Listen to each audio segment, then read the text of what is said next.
গত বছর সাকিব আল হাসান বাংলাদেশের সেরা খেলোয়াড়, সেরা ক্রীড়াবিদ আমি বলবো, যে গত বছর সাকিব আল হাসান যখন শেখ হাসিনার জন্মদিনের শুভেচ্ছা জানালেন, তখন আপনি ফেসবুকে সাকিবকে দেশে ফেরানো ও দলে ফেরানোর সুযোগ না দেওয়া যে সঠিক সিদ্ধান্ত ছিল, সেটিকে একটি কৃতিত্বপূর্ণ পদক্ষেপ হিসেবে দেখাতে চেয়েছেন। এই সপ্তাহখানেক আগে আমরা আবার আপনার একটি ভিডিও বক্তব্য দেখলাম, যেখানে আপনি বলেছেন সাকিব আল হাসানের পাসপোর্ট জটিলতা নিরসনে আপনি সহায়তা করেছেন। সাকিব আল হাসানকে নিয়ে আপনার দুটি বিপরীত অবস্থান কিনা এইটা না ফেরানো নাকি পাসপোর্ট জটিলতা নিরসন করা, কোনটা আসলে ক্রেডিট বা কোনটা ডিসক্রেডিট? জনাব আসিফ মাহমুদ সজীব ভাই, এখানে মানে এটা আমি বারবার প্রশ্নটা আসে এবং বারবারই বলছি, যখন আমি দায়িত্ব নেই এবং বোর্ডটা একটু রিকনস্ট্রাক্ট হয় এবং তারা যখন কাজ শুরু করে, আমি নামই বলি যে একজন ডিরেক্টর আছেন নাজমুল আবেদিন ফাহিম ভাই, ওনাকে ফাহিম স্যার বলে সবাই ডাকে।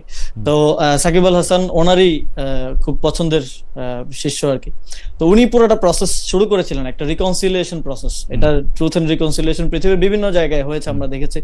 এবং এই প্রসেসটাতে সাকিব আল হাসান নিজেও একমত ছিলেন এবং তিনিও এই প্রসেসটাতে আসছিলেন। আপনার মনে পড়ে কিনা, সাকিব আল হাসান স্টার্টের দিকে তিনি একটা পোস্টও করেছিলেন, তার যেই জুলাই গণঅভ্যুত্থানের সময়কার অবস্থান সেটাকে ব্যাখ্যা করার চেষ্টা করে, এবং সেই পোস্টটা কিন্তু এই প্রসেসেরই অংশ ছিল।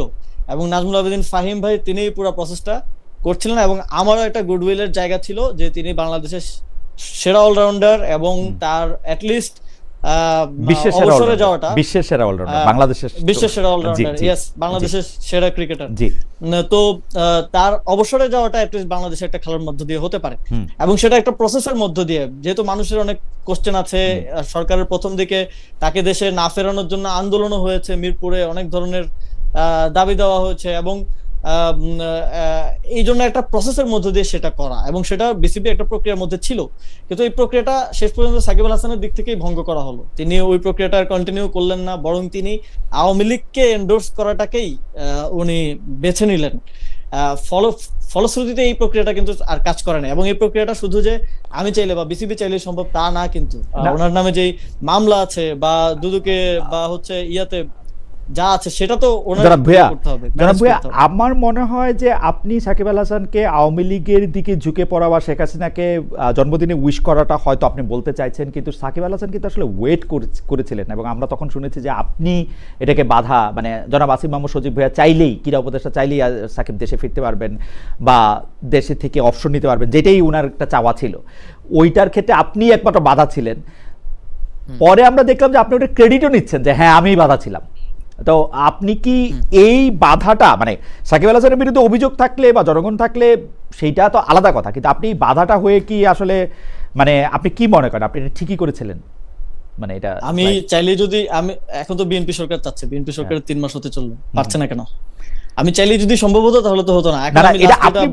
আপনি বলছেন আর কি, আপনি বলছেন যে এটা আপনি তাকে আটকে রাখা। খালেদ ভাই, আমি যদি দেশের প্রধানমন্ত্রী হই, আমি চাইলেও গিয়ে কারণ আমি একটা মামলা থাকলে ওইটা উইথড্র করতে কোর্টকে বলতে পারবো না, ওকে, বা তাকে ওইটা থেকে আপনি এই যে দেখেন বিএনপি চাচ্ছে, বিএনপি সরকার চাচ্ছে, আমরা দেখছি গুডউইল আছে, কিন্তু বিএনপির ক্রীড়া প্রতিমন্ত্রী তিনিও বলছেন যে মামলার বিষয়টা সাকিব আল হাসানকেই ডিল করতে হবে, ম্যানেজ করে আসতে হবে।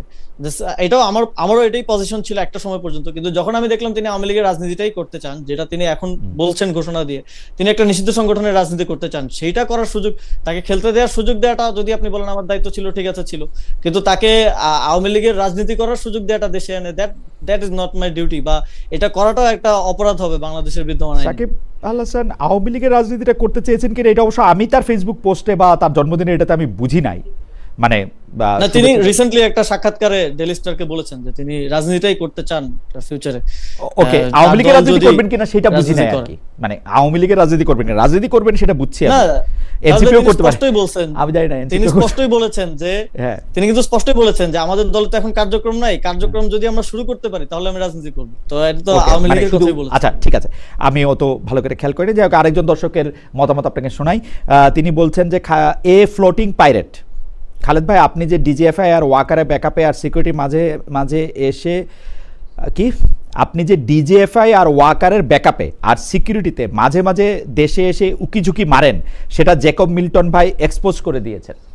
ভাই বাংলাদেশ আমার দেশ, আমি কদিন পরে আবার যাব, এর জন্য আমার এই মানে আমি